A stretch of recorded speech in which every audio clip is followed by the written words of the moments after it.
Welcome to the Horror Next Door. This is all the horror movies we watched in March 2024. Links to our Letterboxd accounts are in the description box below. If you like this video, would you kindly subscribe?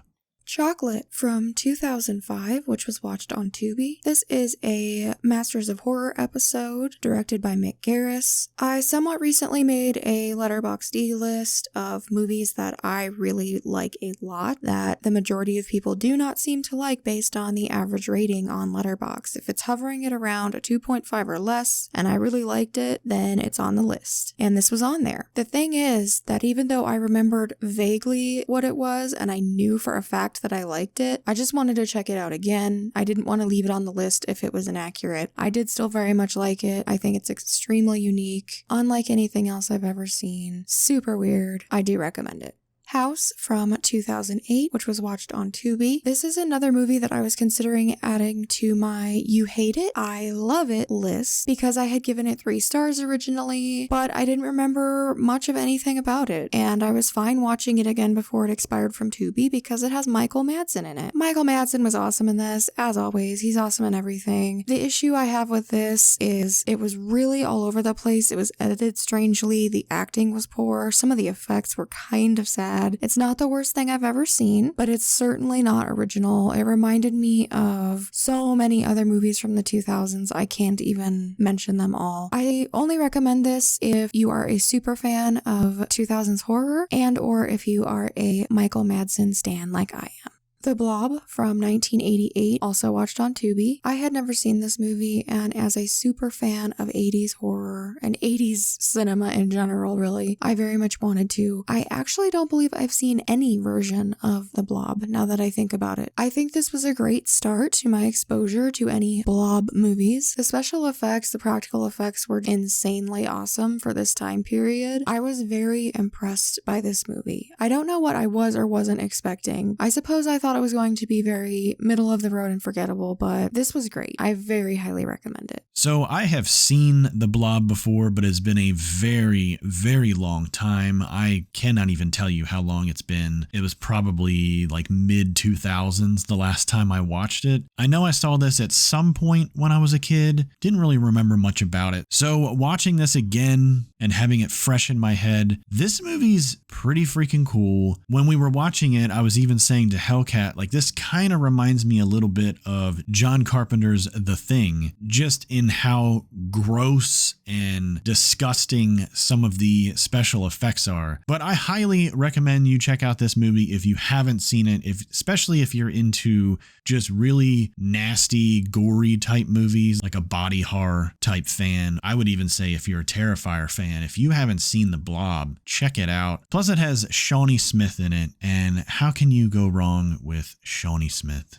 Bad Milo from 2013, which was watched on Hulu. Bad Milo is a very odd little flick. It's a horror comedy about a little monster that lives inside of the main character's ass. And he comes out and kills people and then goes back up in his ass. I'm just gonna tell you, if that sounds like a fun time to you, if that sounds like a good time, I recommend the movie. If it sounds ridiculous and stupid to you, you're probably not going to like the movie. Believe it or not, Milo, the little creature that lives in the guy's ass, is actually pretty fucking cute. I like the practical effects, and Peter Stormare is in this. This is just something I wanted to revisit again because I hadn't seen it in so long, and Psycho had never seen it, and I wanted him to watch it. So I do personally recommend this movie. I've seen it twice now, so hey, that's saying something. I know that type of thing is not going to be for everyone. Wow, what a weird movie. Obviously, Hellcat has seen this before, but I never have. I really didn't know what I was getting myself into when she put this on. He's supposed to be this creature thing that is killing people and eating cats and things like that, but he's actually kind of cute, probably because of his big giant head and his big eyes. He kind of looks like a Funko Pop in a way. This movie is just wild. Also, real quick, the font in the Bad Milo poster, I just have to point it out. That is the Friday the 13th font. I recognize it every time I see it. So just pointing it out. But I recommend this movie. Check it out.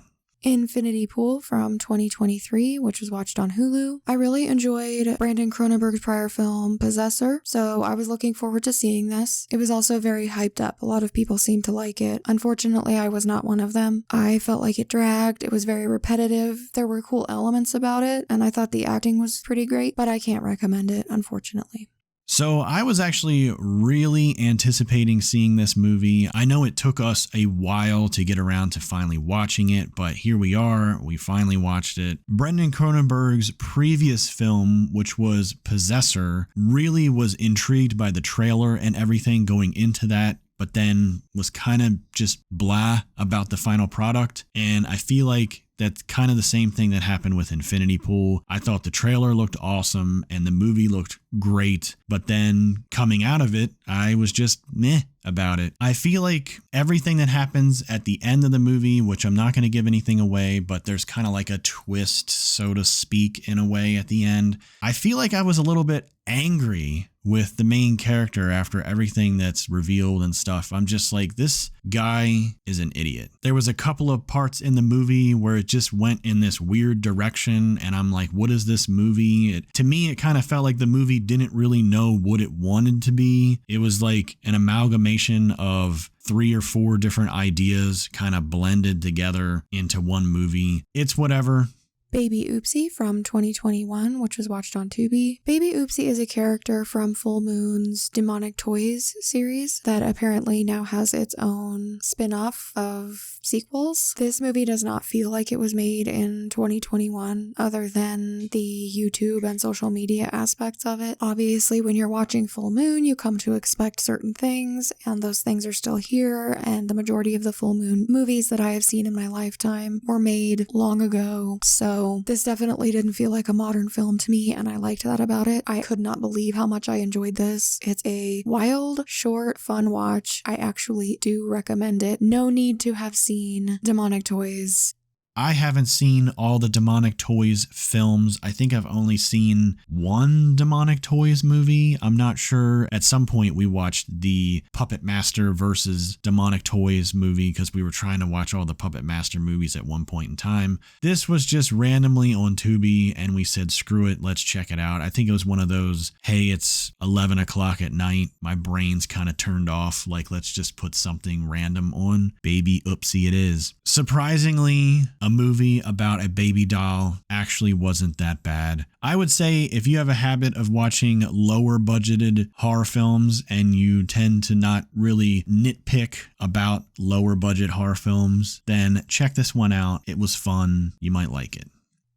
Rebirth from 2023, which was watched on Shudder. This was a movie that we talked about in one of our favorite new horror trailer videos. I've been looking forward to it for a long time. Very glad to finally have checked it out. I think it was extremely messed up and disturbing in parts. There was this constant urgency and feeling of wanting to know more details as the film went on. Really difficult to know what to expect and how far these characters were going to go in order to get what they wanted. It's a really unbelievable movie, quite shocking. I very highly recommend it, but I definitely don't think it's for everyone. So this movie was weird. I really don't know much to say about it without really giving too much away and spoiling it for you. I think the best thing for you to do is to just go watch this movie blind. The trailer was great. We talked about it in one of our videos. Luckily, this was one of the trailers that we watched that actually lived up to the trailer. We really enjoyed this one. There were a couple little things in this film that kind of came out of left field and we're just like, whoa, that's weird, or that's messed up. Being vague on purpose. Go check this one out. I highly recommend it. Shudder is putting out some awesome horror movies lately. Go check it out.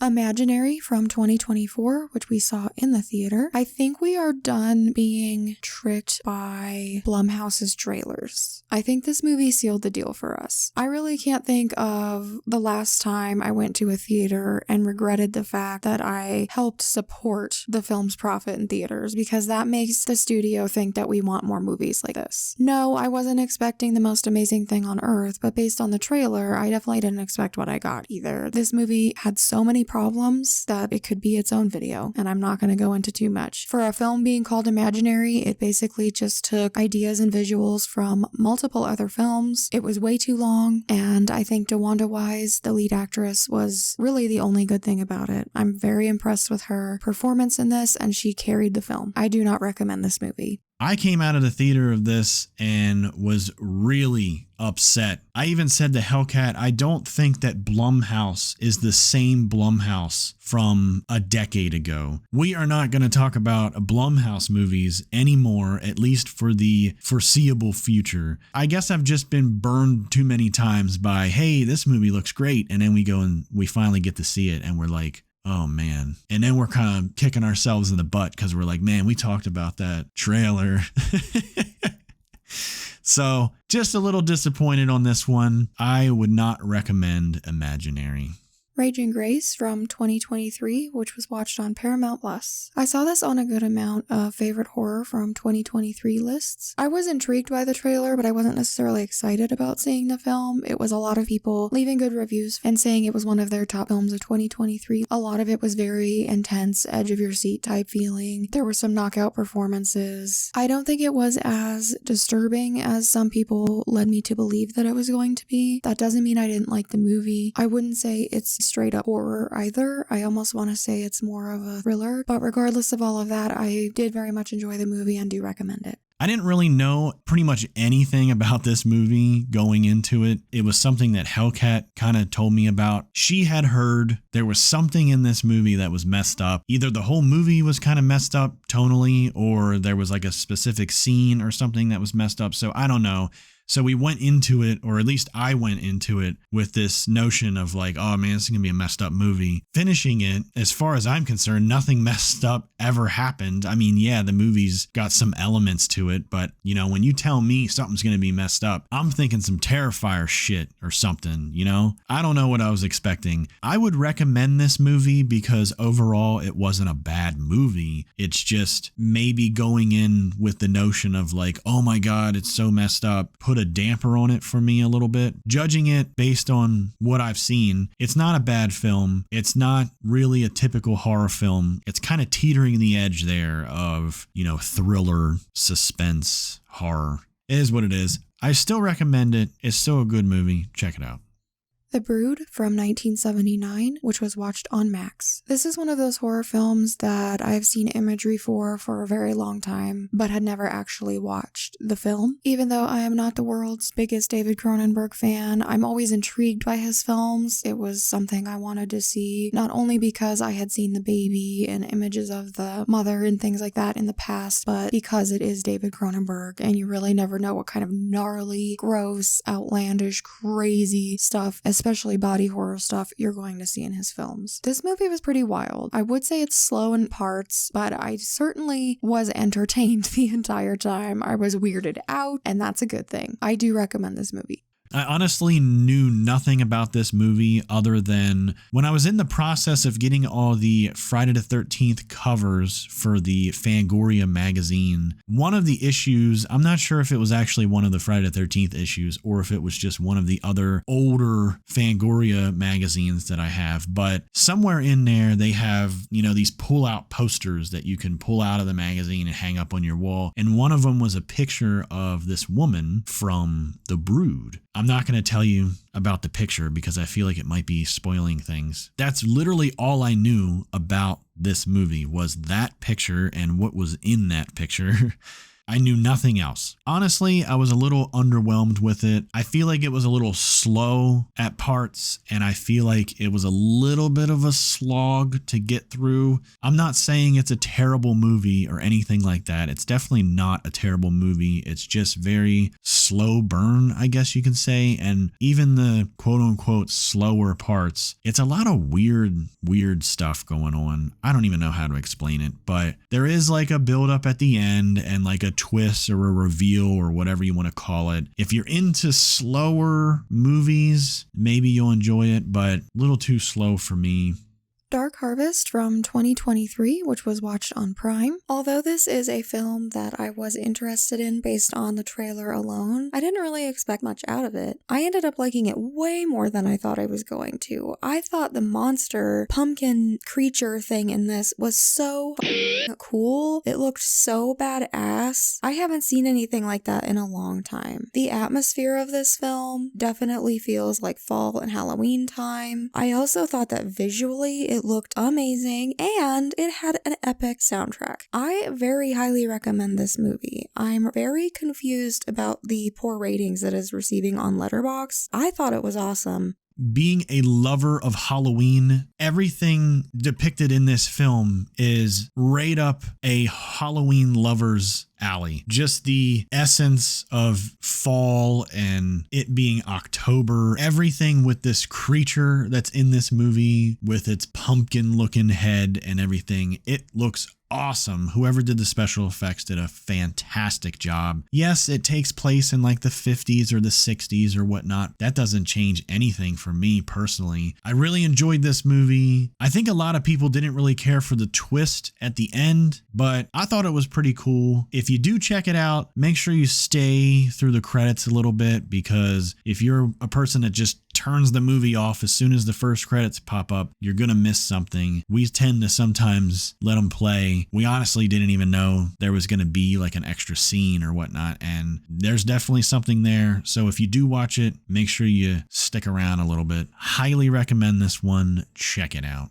Terror at Blood Fart Lake from 2009, which was watched on Tubi. I've already seen this. I've already talked about this in a prior What We Watched video. I can't believe I watched it twice. There are just some really confusingly, inexplicably weird things that happen in this movie, and it's such a strange, odd humor that I haven't seen in anything else. I kind of just wanted to force Psycho to see it. I almost felt weird being the only person that I know that had ever seen it, and I just really like Nicola Fiore, which if you've watched What We Watched videos ever since I discovered her, I've been saying that, so you probably already know and you're probably sick of hearing it. But regardless, personally, I recommend the movie. It is really stupid, and I'm not going to give something that's so absurdly ridiculous like an awesome star rating, but I still find enjoyment in it. And I just think if you can appreciate low budget, good bad flicks, crude, disgusting, over the top, ridiculous humor, then you will enjoy it. If that doesn't sound like your thing, stay far, far away. The title alone should say everything to you.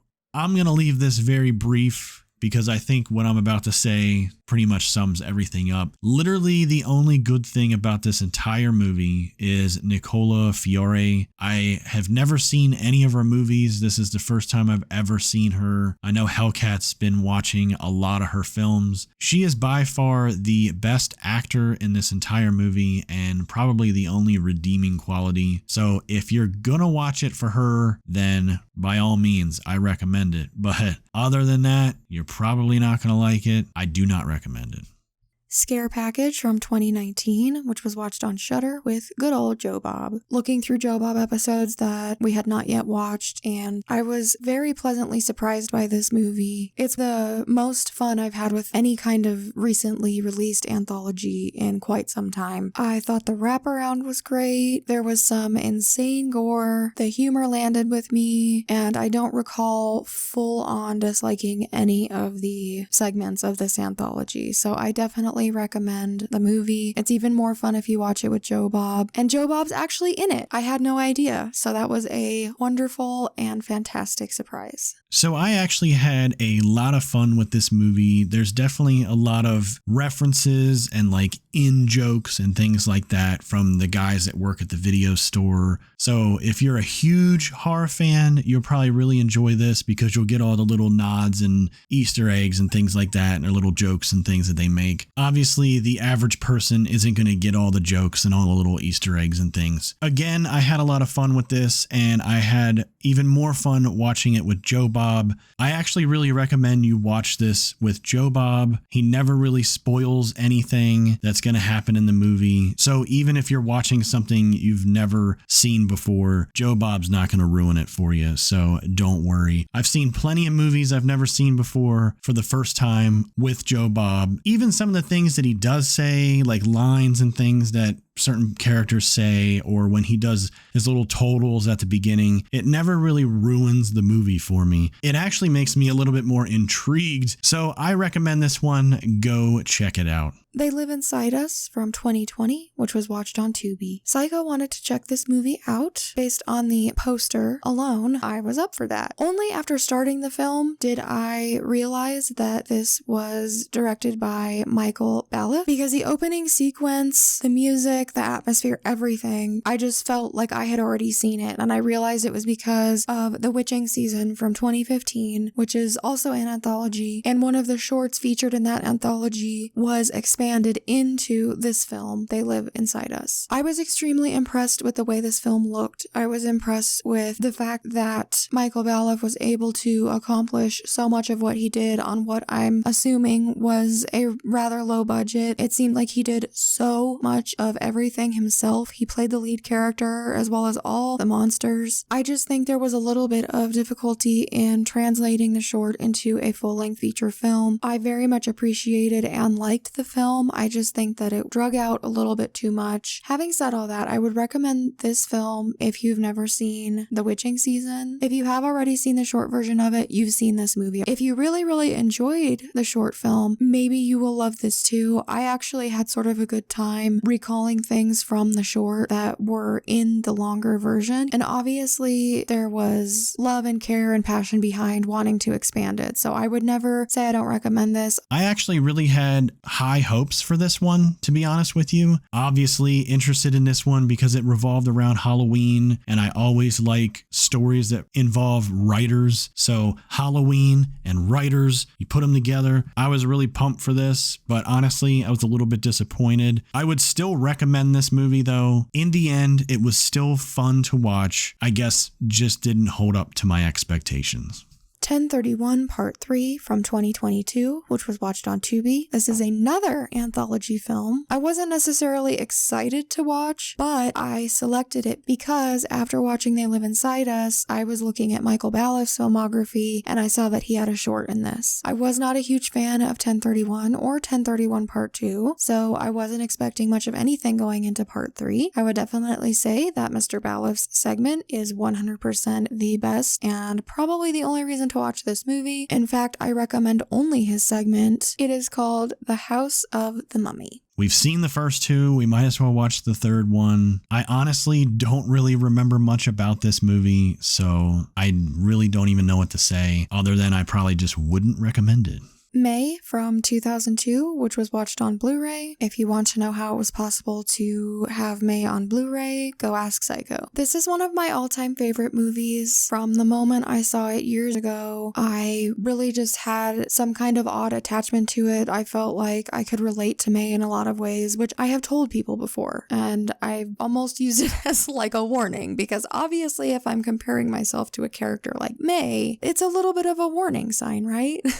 No, but seriously, it's a little bit more of the socially awkward aspect and bonding with people that you feel connected to more quickly than maybe the average person and things of that nature. I'm just a huge fan of Lucky McKee and Angela Bettis, and I believe that this was the movie that started me off on the track of being fans of them and keeping track of what they've been doing ever since. I think Angela Bettis' performance in this is beyond perfect. I love everything about this movie. I couldn't recommend it more. So, quick little side story for you. I love physical media. I love to get as much of my movies as I can on physical media. Streaming is great. It has its place, but I'm an old school horror fan and I like my physical media. That being said, however, May is one of those movies that has never been released on Blu-ray in the United States. It's only available on DVD, and it really bugs the crap out of me because it's a great movie and it should be on Blu-ray. It should be on 4K for that matter, but I digress. Anyway, I was surfing the internet one day and I stumbled upon a Blu-ray of May that was actually the German version. So apparently in Germany, it's on Blu-ray. The kicker was that it played on a regional A Blu-ray player, which is a United States Blu-ray player. I said, you know what? I'm going to take a chance. I'm going to buy this German version of May on Blu-ray and hope for the best. Hopefully it works. So it finally came and it worked. And all you have to do is go into the German menus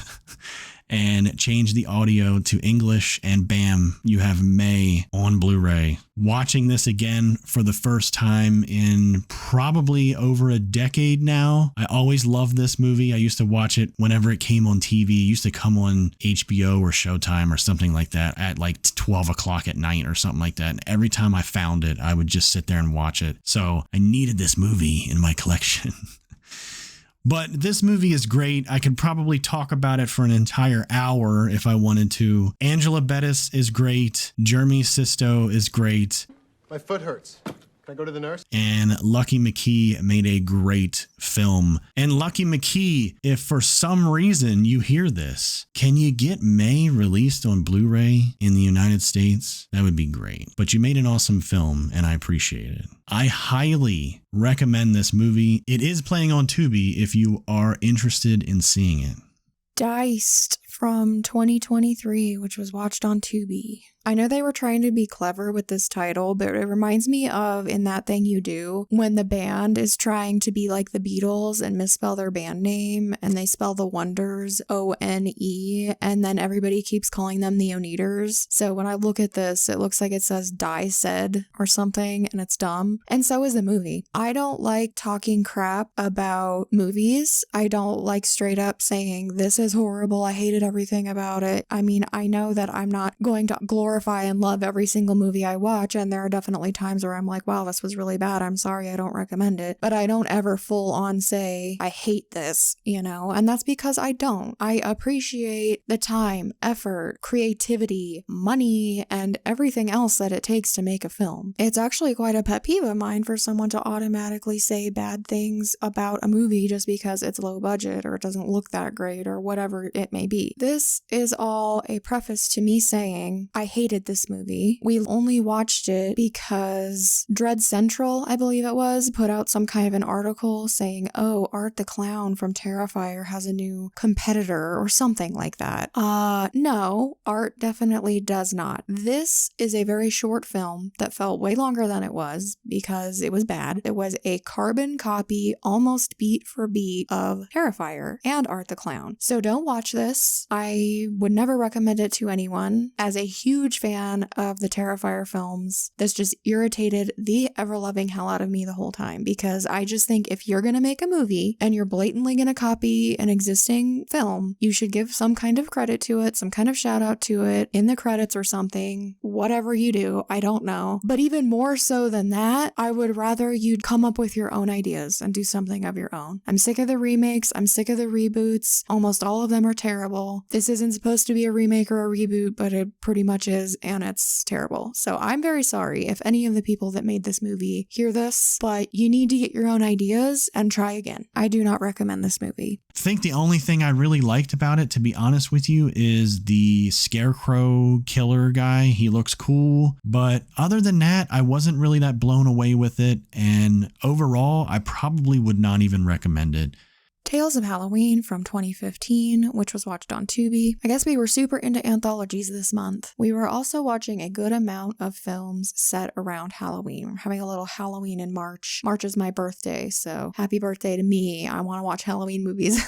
Anyway, this is one of the better anthologies. Obviously, quite a few are better than others. It's insane how many segments are in this specific anthology. There are way more than usual, and the film might have been a little bit better if they cut a couple. However, there are a lot of really cool actors and actresses that are well known in the horror world, such as Pollyanna McIntosh, Lynn Shay, Adam Green, John Landis, Barbara Crampton, Noah Segan, Christina Klebe, Alex Esso, Joe Dante, Carolyn Williams, Stuart Gordon, Mark Center, Mick Garris, Felissa Rose, Serena Vincent, and much more. Watching this again, it was fun to see all of those people pop up. I kind of spaced out that most of them were in this. The segment with Pollyanna McIntosh is directed by Lucky McKee, and it wasn't my favorite segment, but that was another plus for me. It's a pretty good Halloween horror flick. I do recommend it. It's not my favorite anthology. It's not my favorite Halloween horror, but it's worth a watch for sure. I first just want to say right off the bat that the poster for Tales of Halloween is fucking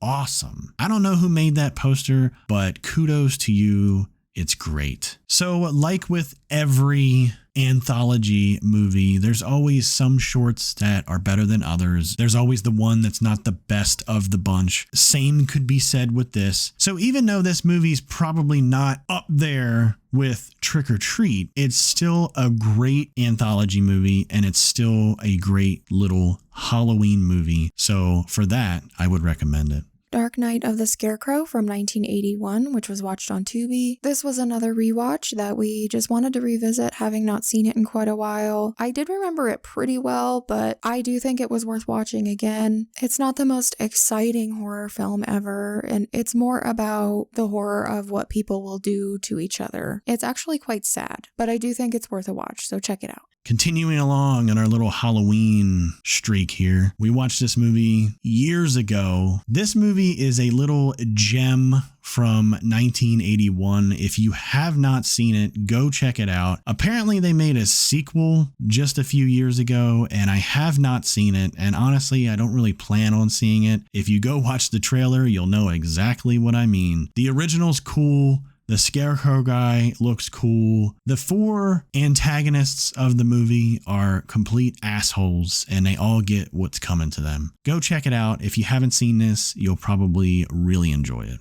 Deliver Us from 2023, which was watched on Hulu. Much like Dark Harvest, it seems as though I enjoyed this movie much more than the majority of people. This does not have very good ratings or reviews. I thought it was really well done. I thought there were some really striking images and moments and scenes in this that surprised me and were things that I haven't seen before. So I do recommend this. I also do think that the girlfriend's grandfather's paintings were so fucking cool. I would legit hang almost all of those up in my house. I wish I could have them. So this movie had a lot of bad reviews for some reason. So going into this, we were kind of like, oh, it's probably not going to be that great. But we both had a really fun time with this one. It's one of those slow burn type of horror movies, but there's a lot of messed up shit. And honestly, even though it's kind of slow burning in the middle of the movie, the opening of the movie really starts out like, oh, we're going to start with this. Okay, movie. There's a lot of awesome imagery in this movie. The poster, you'll see that there's like a cross in the ice that's in the movie. It's not just some marketing thing. There is a scene that has that. I'm not going to spoil anything for you. It just looks really cool. And there's a lot of weird shit like that pops up throughout the movie that it's just really awesome. And the movie just feels really cold and just dark. I don't know. I'm not sure why it's getting bad reviews. So I would recommend it. Go check it out. Burying the Ex from 2014, which was watched on Tubi. I very slowly over time have been going through Anton Yelchin's filmography. May he rest in peace. I think he was a very talented young man, and he made a lot of really good movies. I really wasn't interested in seeing this, but it was going to expire from Tubi, so I thought I would give it a chance. I liked it okay. It wasn't the best thing ever. It is a horror comedy, so if you're not into the funny with the horror, then you won't like this. I guess I just felt like a lot of what they tried to build up as far as the relationship between Anton's character and the two girls he was caught in between were a little bit rushed. And I know it's a comedy, but they just made the female characters so cliche and generic and just fit in these perfect little boxes of who they were supposed to be. It was sort of irritating to me. I don't necessarily recommend this movie, but I think overall it was pretty fun. The Mother of Tears from 2007, which was watched on Tubi. I watched Mother of Tears years ago when it was first released as a fan of Dario Argento and his daughter Asia Argento, who stars in this one, and I really liked it apparently. I can't say I liked it as much as I did the first time upon a rewatch, but I think as far as the more modern Dario Argento films are concerned, this is one of the better ones. Some of the gore in this is wild and gnarly and crazy. I recommend it at least for a one-time watch, especially if you are a fan of Argento. Either one. I think most Argento fans are of the mindset that anything more modern that Dario has put out is not as good as all of his older work, but I'm still going to check out everything he puts out, and I still appreciate this movie. The Good Things Devils Do from 2020, which was watched on Tubi. I regret watching this. I can't even go into all the reasons, but I don't think starting things off with the behavior and things that the Kane Hodder character was saying did the film any favors. Linnea Quigley wasn't even really in the movie all that much, but she was the best part of it in my opinion. We've got a lot to get through this month, so I won't go on and on about all the reasons that I didn't like this movie. It's just bad, and I definitely don't recommend it. I'm sorry. I'm going to leave this one short and sweet. I'm going to say the good thing that you can do is never to watch this movie. 3 from 2002, which was watched on Tubi. This was supposedly a sequel to 3 Extremes, both of which are anthologies. I learned in reading reviews on Letterboxd that this actually was not a sequel to 3 Extremes. It was made before 3 Extremes, I believe I read, and they just labeled it this way after the success of 3 Extremes. And that makes perfect sense to me because there was really nothing extreme about this. When you watch 3 Extremes, when you watch Takashi Miike, you are obviously getting something that I think would fit with the word extreme the majority of the time. However, this was mostly very by the book Asian horror and very dial tone, quite boring. I appreciated the way the first short looked. I thought it was visually entertaining, but it did drag out a bit. I thought the reveal was obvious the whole time. The second one was extremely boring. I stopped paying attention. The third one was good and definitely the most twisted of the 3 segments. I think overall, this film is pretty forgettable. I feel like I may have already seen it and just didn't remember having watched it, so that's not a good sign. I recommend it if you're a fan of Asian horror, but I would say to basically just entirely skip the second segment. Dread from 2009, which was watched on Tubi. I had already seen this film, but I couldn't remember it very well, and I just wanted to revisit it before it got removed from Tubi. The one thing I remembered about it was this very disturbing situation with a girl that has a large birthmark all over the majority of her body. What I forgot was a situation with meat. I'll just put it that way. And as a vegan, it was extra disturbing, and I can't believe I forgot. This is a pretty disturbing movie. This was something you would watch because it's got fucked up shit in it, and that's pretty much it. And as someone that seeks out disturbing movies or things that are supposedly going to disturb me, I enjoyed it and do recommend it. The Wind from 2018, which was watched on Tubi. This is a very understated, slow burn type of horror, reminiscent of The Witch. I loved the setting and the fact that this couple was out in the middle of nowhere all by themselves, trying to start developing their home, their family, the land around them. Another couple comes to live on the same area of land and sort of invades what they had, and things start really changing pretty quickly. I thought the movie looked great. I thought the performances, especially by the lead actress, were wonderful, and I do recommend the movie, but it is not for anyone that wants jump scares, constant action, and slasher type horror. It is very understated and low-key. Laid to Rest from 2009, which was watched on Tubi. All that I remembered about this movie was the guy in the chrome mask, lots and lots of insane gore, and that Lena Headey was in it, and that Thomas Dekker was in it at some point. They were both on the Terminator TV show, by the way, which was awesome. I'm bummed it got canceled, but I digress. Watching this was a blast. I cannot believe some of the gore in this. This movie is so entertaining because of these kills and these deaths. It is gnarly, it is insane, it is wild. I highly recommend this. If you like The Collector or parts of the Saw films where the gore is just insane and gnarly, things of that nature, I really don't see how you couldn't enjoy this. No one is watching this for the plot. So you're either a gore fiend or this movie isn't for you. Sometimes They Come Back from 1991, Sometimes They Come Back Again from 1996, and Sometimes They Come Back for More from 1998. I watched all of these on Tubi. I wanted to revisit Sometimes They Come Back because I remembered liking it, but I had not seen it since I was a kid. Sometimes They Come Back is a Stephen King story, and I believe the first film was a TV movie. Some of Stephen King's writing is a little bit more heartfelt. I know there's always really screwed up and disturbing aspects to them, but this was like that. This movie had some cheesy, corny, cutesy little parts in it, and I was fine with that. I think overall it's a good horror film. I was psyched to see Ron Grady from Nightmare on Elm Street Part 2 in there, that actor. I can't recall his name at the moment, I apologize, but he was like the lead greaser guy. And it's funny because every time I think of Sometimes They Come Back and watching it as a child, I always see Alexis Arquette as the lead greaser demon guy. Unfortunately, Alexis Arquette does not show up until the second film, Sometimes They Come Back Again, and that movie I did not enjoy nearly as much. I could see myself liking it more as a kid because of all the over-the-top ridiculousness and some of the kills, especially the tarot card kill. That's actually pretty cool. The story was just a carbon copy of Sometimes They Come Back. I really didn't understand the point of the sequel. It just seemed like they wanted to do a more aggressive, more gory version of the first movie, like maybe have some nudity or something. I'm not really sure, but it was just a poorer version of the first movie. And Sometimes They Come Back for More seemed completely unrelated to either of these in any way, shape, or form. I have no idea why it's considered a sequel. I think it was probably made on its own, or to maybe even to be a sequel to something else, and then they just gave it this title. It has nothing to do with the first two movies. I recommend Sometimes They Come Back. Can't really recommend Sometimes They Come Back Again, but if a gorier, more over-the-top version of the original sounds good to you, you could check it out. I do think Alexis Arquette's performance was the best thing about it. May she rest in peace. Sometimes They Come Back for More, I do not recommend at all. Riding the Bullet from 2004, which was also watched on Tubi and is also based on a Stephen King story. Although I think the performances in this were pretty good and there were some really cool moments, it did drag a little bit in parts. I also think the way that it was edited made the story confusing. I've never read Stephen King's story for this. I would be interested to read it and see which parts of the film they actually took from the story itself and how much was added in to make a full-length film, because it really got sort of muddled. Overall, though, I still thought the movie was pretty cool, and I would recommend it for a one-time watch.